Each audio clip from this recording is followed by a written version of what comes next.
আছে আমার এটা পড়ো না 25 হচ্ছে। ভারত মাতার মন্দিরে আমরা পাশ দিয়ে যাচ্ছি। রাত এখন 12:30 বাজে। ভস্ম আরতির লাইন দেব, অনলাইনে টিকিট কাটিয়ে নিয়েছি। এই যে আমরা এগোচ্ছি। তো করিডোরের ভেতরে বসার আগে প্রথমে আমরা অনলাইনে যেটা ভস্মারতির বুকিং করেছিলাম সেই এন্ট্রি পাসটা আর অরিজিনাল আধার কার্ডটা নিয়ে আমাদের ভেতরে গিয়ে দেখাতে হবে। সেইটা দেখিয়ে আমাদের হাতে একটা করে ব্যান্ড দেবে, সেটার মধ্যে আমাদের নাম, অ্যাড্রেস আর একটা বারকোড থাকবে। তারপরে গিয়ে আমরা করিডোরের ভেতরে গিয়ে বসবো। প্রায় 3-4 ঘন্টা আমাদের অপেক্ষা করতে হবে। তারপরে ভোর 4টার সময় আমাদের ভেতরে বসানো হবে। তো অবশেষে বাবার এই অপরূপ শৃঙ্গার দেখার অপেক্ষা অবসান ঘটল। প্রায় 4 মাস আগে রিজার্ভেশন হয়েছিল। সেই দিন থেকে দিন গুনছি যে কবে আসবে এই দিনটা, বাবার শৃঙ্গার আর আরতিটা তুলে ধরতে আপনাদের কাছে।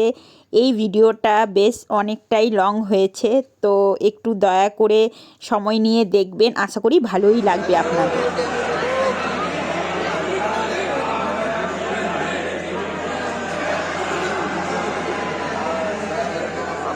चले जाओ आराम से बैठो, नहीं तो आप इधर आपको तकलीफ हो जाएगी। इधर बैठा दो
বাবাকে সাজাচ্ছে।